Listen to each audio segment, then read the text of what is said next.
I'm Tom Baker, this is Chasing Cars, and next to me is one of the most important unveilings I've ever seen in my career as a motoring journalist.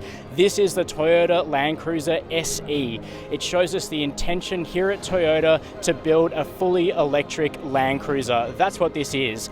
Is it a production car? No. Is it a late stage prototype? No. It's a concept car at this point. There's no interior on this vehicle, but up until today, Toyota has never said anything about a fully electric Land Cruiser, and then bam, here it is. I think we might be in the midst of a ginormous U-turn at Toyota in terms of embracing a much broader range of EVs sooner than we expected. We know that Lexus is taking the mantle to introduce a large number of EVs first, but Toyota will follow with models like this Land Cruiser SE, probably by the end of this decade. So what runs under the skin of the Land Cruiser? 800 volt charging is on the menu. Large batteries, which Toyota calls its performance battery, is designed to allow 1,000 kilometers of cruising range. Towing range, probably more around that 500 kilometer level. Because the Land Cruiser SE is so fresh and new, it's tempting to assume that under the skin, it uses Toyota's next generation EV architecture, but that's not accurate.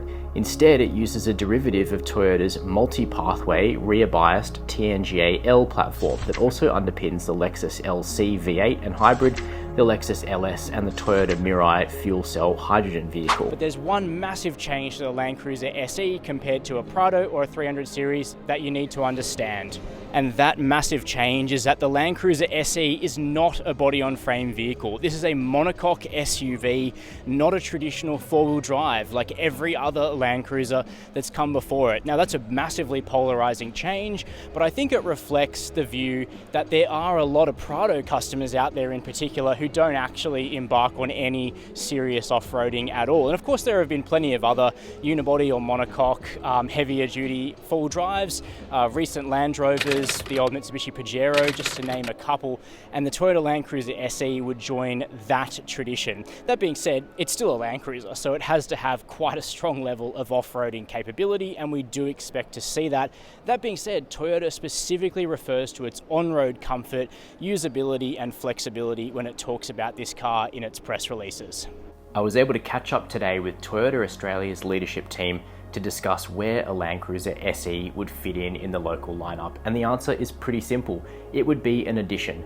Toyota Australia really wants to bring a production version of the Land Cruiser EV to our market, where it would join the very large number of Land Cruiser variants already on sale. It wouldn't be replacing the Prado or the 300 series, it would be a new Land Cruiser model. Plus, Toyota has another trick up its sleeve for the future in the form of hybrid Land Cruisers. So expect to see a range of hybrid Land Cruisers.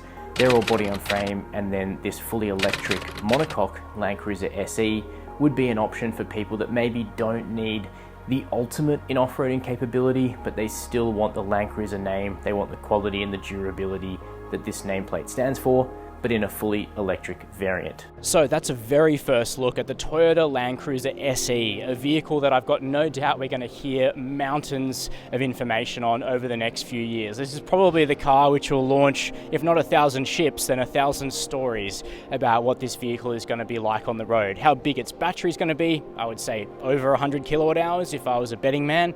What kind of interior it will have in its 3-row cabin, we know that much about it. How much it will cost when it will come out in markets like Australia, where the Land Cruiser is a pivotal vehicle that carries so much brand equity. And of course, how will this vehicle compete with established rivals by that point, like the Rivian R1S, the Ineos Grenadier full EV, future Teslas? This vehicle will enter a battlefield of competition when it does eventually arrive. So what do you think about the fact Toyota has intended to do a fully electric Land Cruiser? Let me know down below in the comments. While you're there, hit subscribe.